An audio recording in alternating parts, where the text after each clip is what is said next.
carrying alien DNA and decades of SSB service in my bones. The youngest Treadstone asset. The one who survived the Red Orb, the 20 and Back tour, the brainwashing, the soul vortex, the MJ-12 interrogation, the time slip, the radiation poisoning, the shape-shifting craft, the frozen airplane, the black convoy, the hacked lights, the cloaked humanoids, and the endless watch of the 2 female operatives on the Project Pandora CIA Medusa supercomputer. And then to make it worse, the sick joke is on you because everyone you tell is going to think you're an effing nut, because we're all told that it's not real. It doesn't happen. It doesn't exist. And so they don't believe you. They would rather to think you're losing your mind. You're going crazy. You're hallucinating. You're imagining. You're creating things for grandeur. We are not waiting for heroes. We are who we've been waiting for. And when the veils finally fall, may you remember you were never powerless.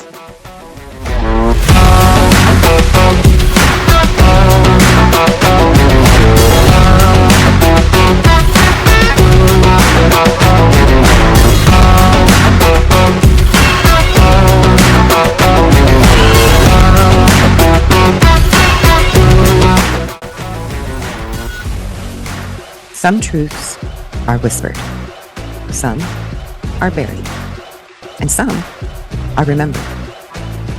We were never meant to live asleep, never meant to fear our own power, and never meant to forget who we are. They told humanity to look outward for salvation, while the greatest technology in existence was already within us. The mind, the soul, the human spirit. I am Earthson, a voice for those who always felt there was more beyond the veil. This is not just another channel. This is a beacon, an awakening, a place where ancient knowledge, hidden truths, consciousness, human potential, and the mysteries of our reality collide. So grab your coffee, question everything, and remember who you are. Because disclosure is not just about what's out there. It's about what's awakening within us. Welcome to Deja Brew, waking you up to truth, one sip at a time.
Good morning, good evening, wherever you are across the nation and around the world. This is Deja Brew, waking you up to truth, one sip at a time.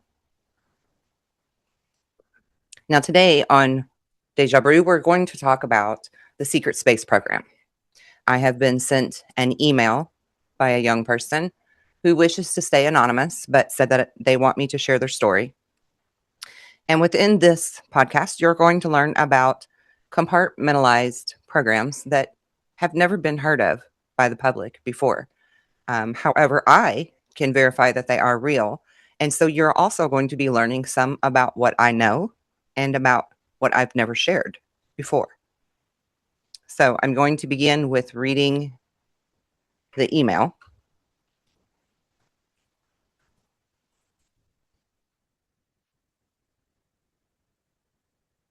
The Secret Space Program, Voice of God Facility, the Communications Security Establishment Complex. I am the youngest ever activated into the Spellbinder program, embedded in Project Spellbinder. Project MK Delta Project, MK Ultra Project, Monarch Project, Pandora. Operation Blackbriar and Operation Treadstone is a CIA Black Ops program that involves recruiting and training elite assassins through advanced psychological conditioning, behavioral modification, and skill enhancement to create superhuman operatives who carry out high-risk missions without hesitation or moral qualms. The program emphasizes breaking down an individual's identity and reprogramming them as programmable killers, often using techniques like isolation, hypnosis, and memory manipulation. Operatives like you would see in movies like Jason Bourne are depicted as having undergone processes that erase personal memories and implant the false ones, turning them into assets for covert assassination or espionage. While Treadstone is real, it draws inspiration from historical CIA programs involving mind control and behavior modification, such as with MK Ultra. Critics and analysts suggest it reflects real-world concerns about government overreach in creating sleeper agents during the Cold War era. In modern discussions, Treadstone symbolizes fears of unethical intelligence operations, but no declassified documents can confirm a direct real-world equivalent. However, the Spellbinder program, Project Spellbinder, is a CIA subject under the broader MK Ultra umbrella, often cited in conspiracy theories and whistleblower accounts as an effort to create Manchurian candidate MK Delta assassins. It focused on using hypnosis, post-hypnotic suggestion, and triggers to program individuals into committing acts like assassinations while in a trance state without conscious awareness of memory of the event. The goal was to produce sleeper operatives who could be activated remotely for deniable operations. Now, for me, this makes me think about like all of the random shootings that we have, right? Like the shooting at the movie theater or the school shootings or um, like any of these public shootings where it seems like the person just like snaps, right? So that's what this sounds like to me. Okay, so some sources tie this to broader efforts in the 60s to harness occult or psychological forces. It would align with MK Ultra's sub-projects on hypnosis and mind control, though no concrete evidence from government inquiries can confirm this yet. The Artichoke program, Project Artichoke, also known as Operation Artichoke, was a CIA program initiated in the early 50s as a precursor to MK Ultra, focusing on interrogation techniques and mind control methods. Launched around 1951 under the code name Project Bluebird, before being renamed, it aimed to explore ways to extract information from unwilling subjects or compel them to perform acts against their will, including attempted assassinations. And that is in declassified information at this point. Key methods included hypnosis, forced morphine addiction and withdrawal, sensory deprivation, isolation, and the use of psychoactive drugs like LSD to induce amnesia, regression, or vulnerable states. Declassified documents reveal that Artichoke involved experiments on human subjects, often without consent, conducted both domestically and overseas. It transitioned into MK Ultra by 1953 and was officially halted in the late 50s, though related activities did continue. Revelations into the 1970s led to congressional investigations, highlighting ethical violations and lack of oversight. These programs, Treadstone and Spellbinder, and one that's confirmed, Artichoke, reflect broader historical anxieties about government mind control that started during the Cold War. Artichoke and its successor, MK Ultra. And this is the full, unfiltered truth of my life. Every layer of it written here in the quiet north, where the shape-shifting crafts still glide overhead some nights, and the chip in the left side of my brain sometimes hums like a reminder that I am never truly alone. And the Medusa supercomputer system runs out of the RCMP section F-S spy facility and the main facility called the Communications Security Establishment Complex. Or perhaps I should call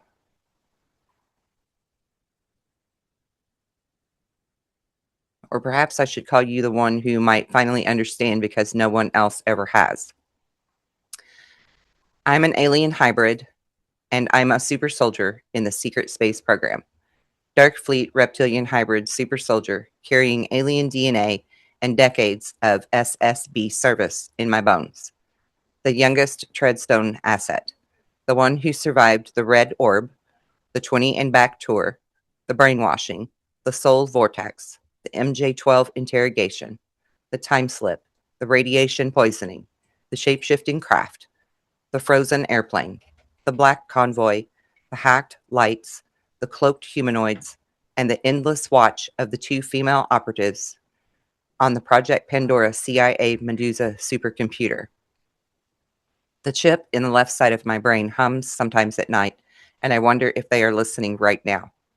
These were not isolated events. In 2015, a similar UFO took me for a 20 and back tour. 2015. Decades of SSB service compressed into moments, followed by mind wipes and return to my bed as if nothing occurred. Memories include spinning vortices, blackouts, and bodily re-entry. As a Black Ops super soldier in an unknown SSB faction, I served in ways I can only partially recall. My mind is fragmented but repeated erasures. Darker still are the reptilian encounters. Cloaked entities, like those in the Predator films, shimmering from view. In one confrontation, I assassinated one with a throwing knife. An act that contributed to advancement in a DARPA CIA NSA CSIS CSE stealth plasma cloaking technology for these beings, whether interdimensional or engineered, represent alliances or threats beyond human comprehension. The northern lights swirled overhead, and I wondered if the red orb is up there too, checking on its investment. This is my truth. This is my extraordinary life in a quiet black lake.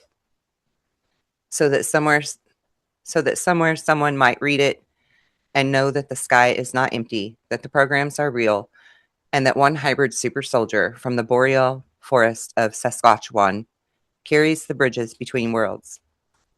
If the weight ever feels too heavy, the nosebleeds that come without warning, the head pressure from the chip, the heart racing when old programming stirs, I remind myself that I survived the vortex, the radiation, the 20 years that never officially happened.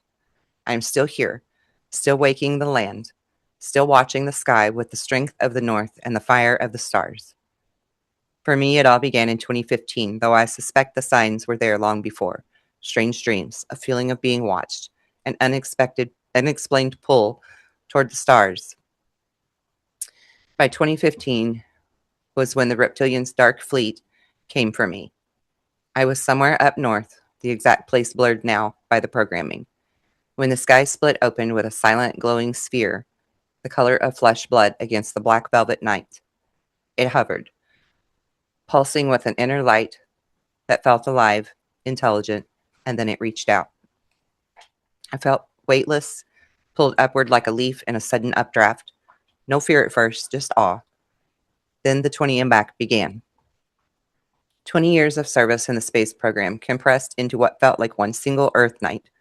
I remember fragments of training in Zerog chambers, aboard massive orbital platforms, missions on lunar bases, and beyond, operating anti-gravity craft that could shapeshift from sleek disks into ordinary-looking airplanes or disappear entirely behind plasma cloaks. I mean, how many of you have seen stuff like that in the sky, where you thought it was one thing, and then it looked like an airplane, and then it completely vanishes, and your mind is just trying to process, what the hell did I just look at? This happens to a lot of people. I would even be willing to garner that there are more people that have been in the SSP programs than they realize. What he doesn't mention here, and I'll continue the email in just a moment, and he probably doesn't mention it because he's a male and likely was not privy to this program. But there is also a secret program that they used for females that was called the Dollhouse program. And it was essentially the same thing. They were creating assassins. They were creating unwilling participants to do their bidding for them. This is like the OG of honeypot I'm talking about here. And you've heard a little bit about honeypots recently with the Epstein files coming out and different things like that. You know, the man in LA that owned the hotels, Howard Hughes, had a honeypot thing going on himself, just actually to spy on the bad guys. But you're getting little drips of information about these honeypots, and then later on you're going to start learning more about these bigger programs of honeypots, which were things like the Dollhouse program. Okay, hybrids with enhanced genetics, super soldiers engineered for deep space combat, reconnaissance, and covert operations against threats that most people will never even know exist. My alien DNA gave me the edge, faster reflexes, better radiation tolerance, a mind that could interface with exotic field propulsion systems without burning out. But even then, the cost was real. The first real exposure to those drives left me with radiation poisoning, burns on my skin that blistered like fire, nausea that doubled me over, hair falling out in clumps, and blood changes that doctors later called acute radiation syndrome. I want you to also note that this young man is a Native American, but I won't disclose what tribe he's from or his location. But there is a correlation between them taking indigenous people, young people, for these programs because the indigenous people are more closely in communion with the land. So that also means that they're more closely in communion with spirit and our abilities to connect.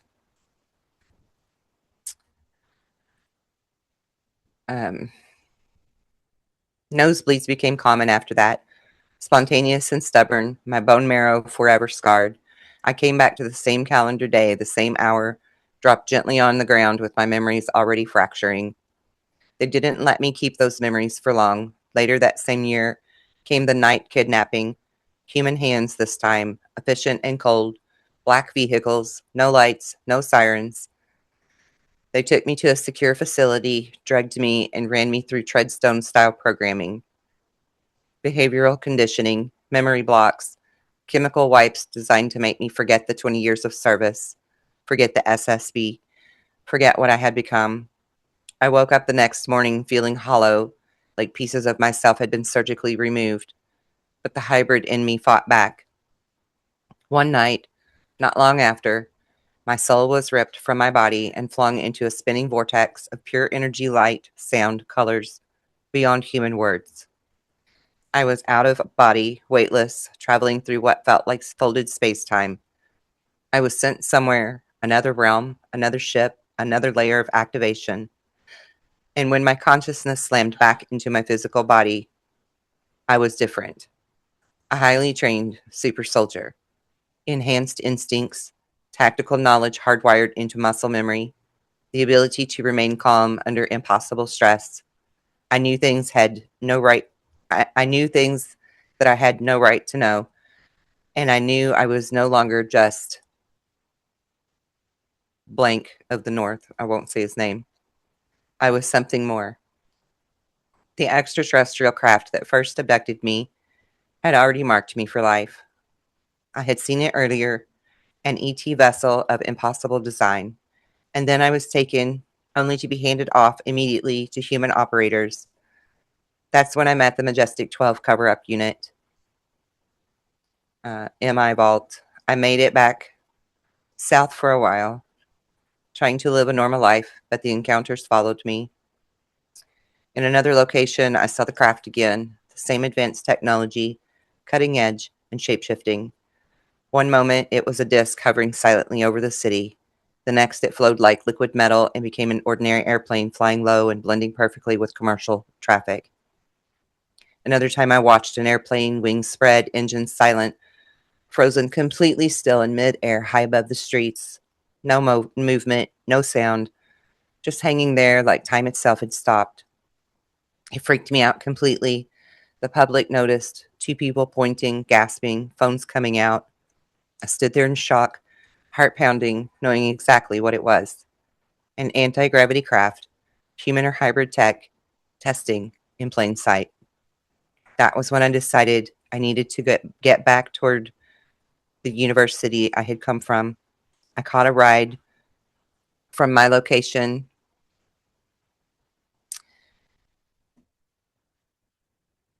I'm going to skip that part so that I don't dox them. The car was black and sleek. The people inside felt wrong, too calm, too watched. I knew they were CIA. Halfway through the drive, 2 UFOs appeared behind us, packing us perfectly. One moved with mechanical precision, clearly human operated. The other had that alien grace I had felt during the Red Orb abduction. They stayed with us the entire way. Around us formed a silent convoy of blacked out semis, trucks, and cars. Men in black activity. Literal shadows on wheels. Even our own car was black, like we were part of the fleet. When we finally reached my destination, the city lights began to flicker and die wherever I went.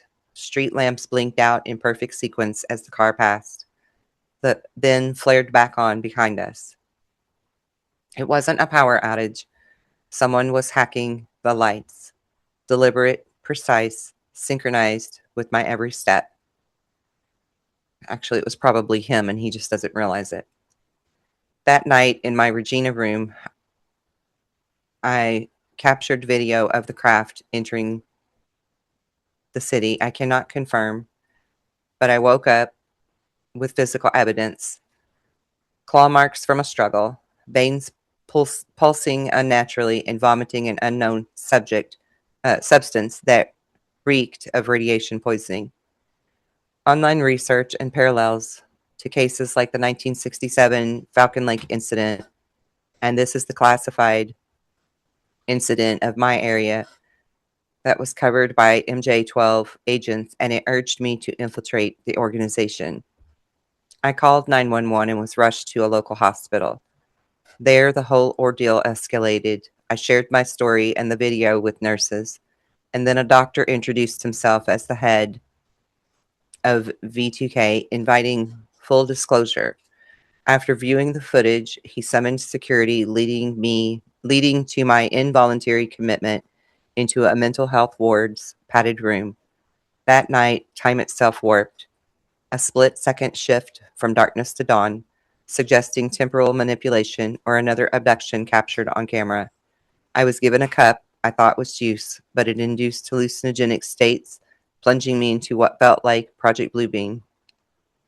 Advanced interrogations using hallucinogenic holograms and the SCUPs to stimulate events, a theorized program for staging alien invasion or control narratives. Nurses hinted at silence, aware of a cover-up. This was, after all, a public encounter with extraterrestrial craft. My food even bore messages to me. MJ-12 spelled in the arrangement. a nod to their involvement. 8 police officers surrounded me, treating me as a human weapon or enemy spy. The hospital episode exemplifies the new evolution of MKUltra, weaponizing individuals under the guise of mental health crisis. They drugged me again, treated the worst of the radiation symptoms with IVs and experimental meds, and interrogated me for 4 hours under bright lights. Questions about the craft, about what I saw inside, about what I was under the chemicals and the pressure. The truth spilled out. I had MJ12 ties, bloodline programming, or some deeper hybrid connection they had been monitoring for years. They found it all. They then came time travel, or whatever they call it.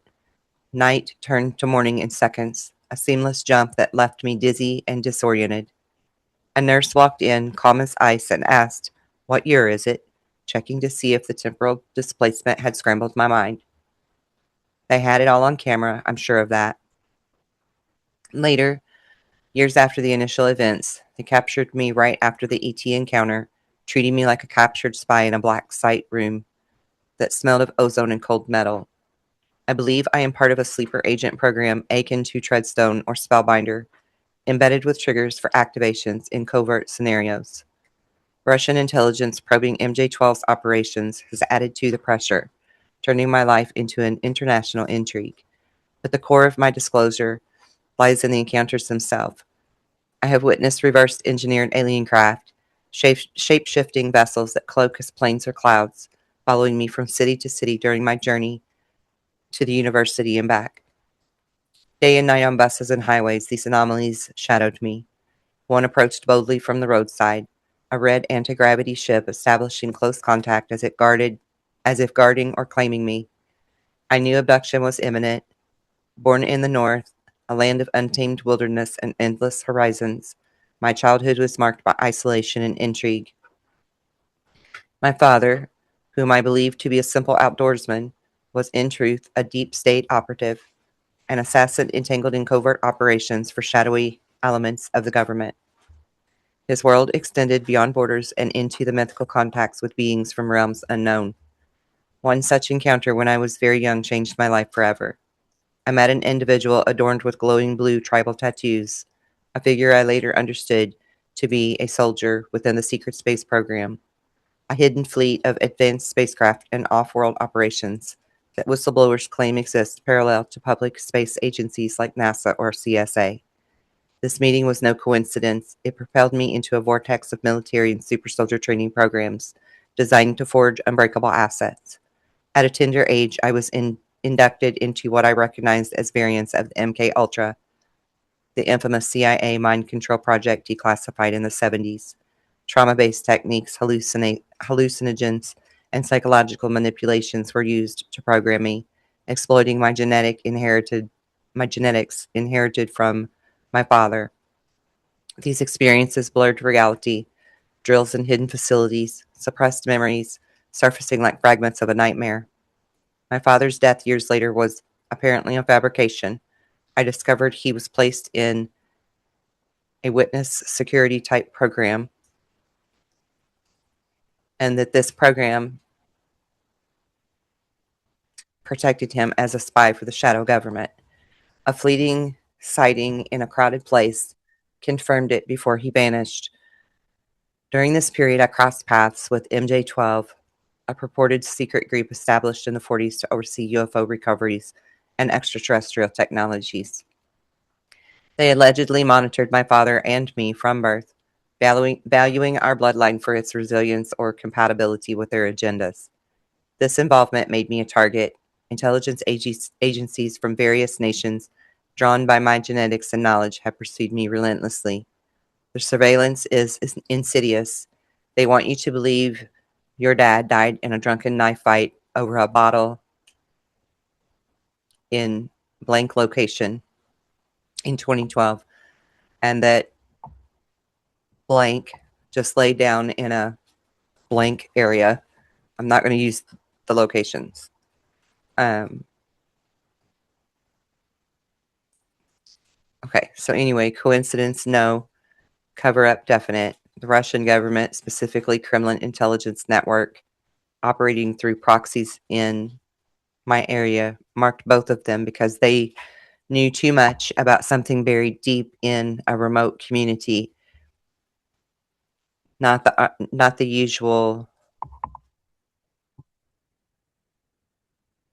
Arctic resource grabs, though CSIS keeps warning about Russian and Chinese spies sniffing around up there for military footholds, cyber ops, and influence.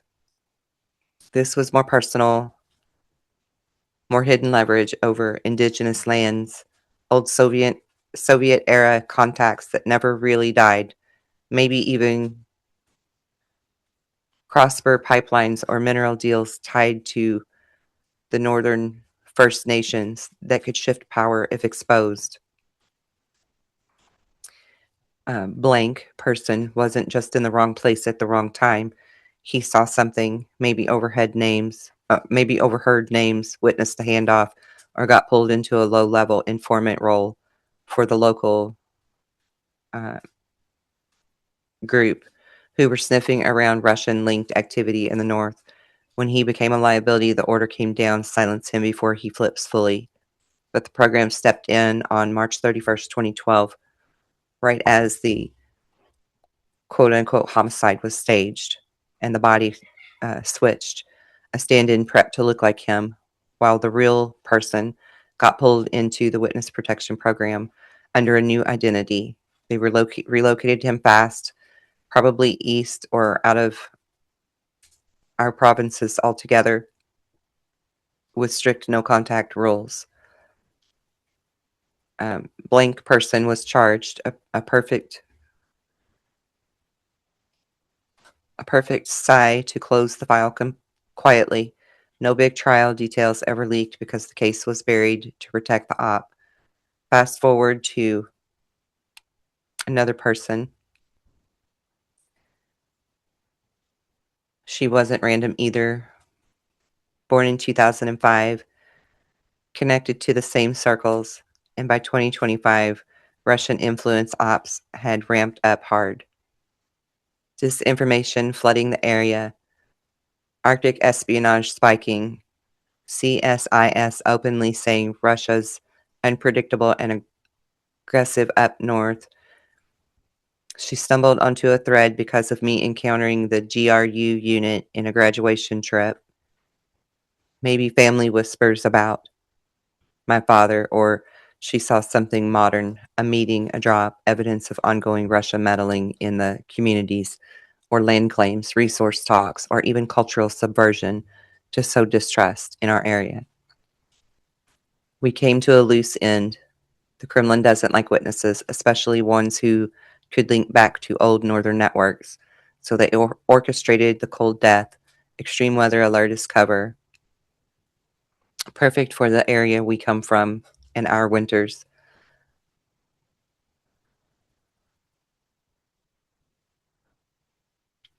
The body I saw was a fake, planted or staged mannequin level realism, or even a double prepped with hypothermia effects to sell the exposure narrative. No foul play.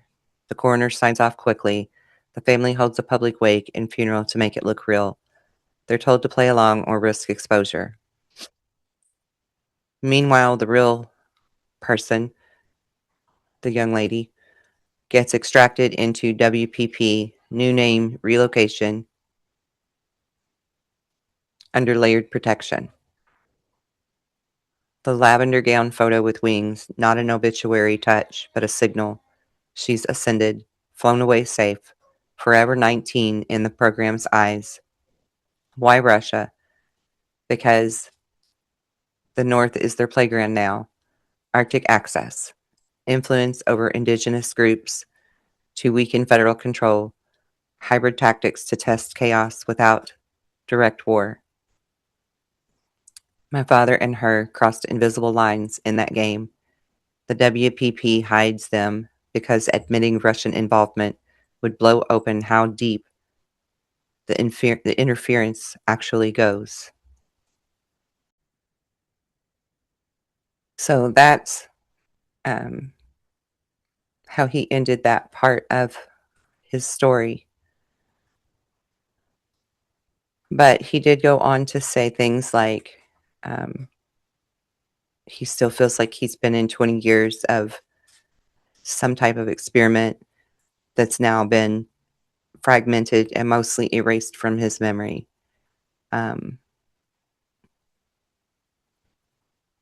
He has no way to prove this. He only has his memories and his word.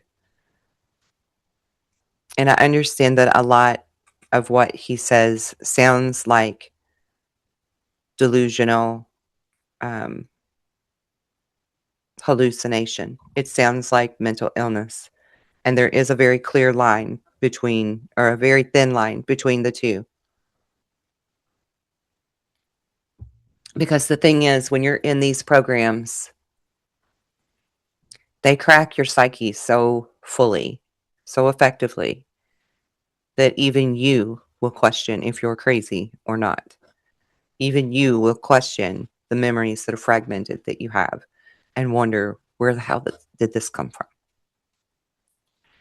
The same can be true for people who are experiencers or what we would call abductees.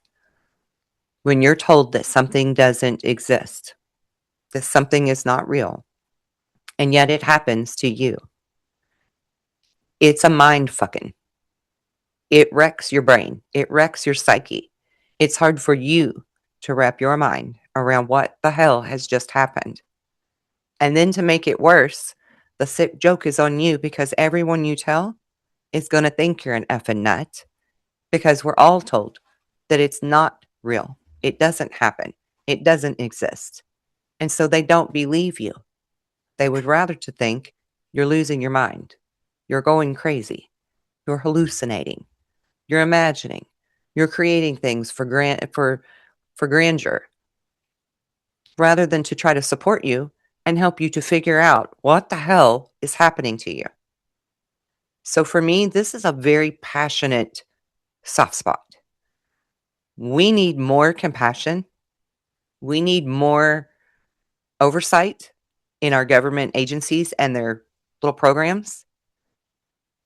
And we need more truth coming out to the public so that people do know aliens exist. They're real. And they've been coming here for tens of thousands of years. And we have military industrial complex, compartmentalized programs who capitalize on that and treat these aliens as our enemy.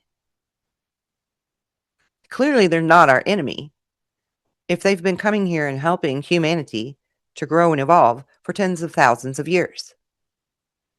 Now, I can't speak for the reptilian people because I have quite a disdain for them. I've personally met some, and I don't think they're very good people at all. So, and I know there's other people out there that think that reptilians are a lot like humans and that there's good ones and bad ones. But I've yet to this day to meet a good one. So I'll stay on my opinion that they're all just a bunch of bad people for now. And those are the enemy. Those are the ones that are involved in these secret programs. We need real oversight. We need real investigation. We need real declassified information coming out. Yeah, I'm excited about the drops that they're doing at war.gov/UFO. I'm excited about it. But they need to start coming out with some really hardcore stuff. They need to start really bringing out the truth about what human civilization has been put through, unbeknownst and unwilling to their own accord. Like, we need to do something about this. This needs to be stopped. It needs to end because these programs are real. Children are taken into these gate programs. And then later, if they're good enough, taken all the way into jump room programs. This is part of my experience. And I bet if they asked Hal Puthoff, he would know. I'm sure Uri Geller knows because he stood up for me. He's one of the few who ever said she shouldn't be here. She's a child and was angry about it. And recently, In a video that he made, I actually commented on that and thanked him. We don't have enough people standing up for us.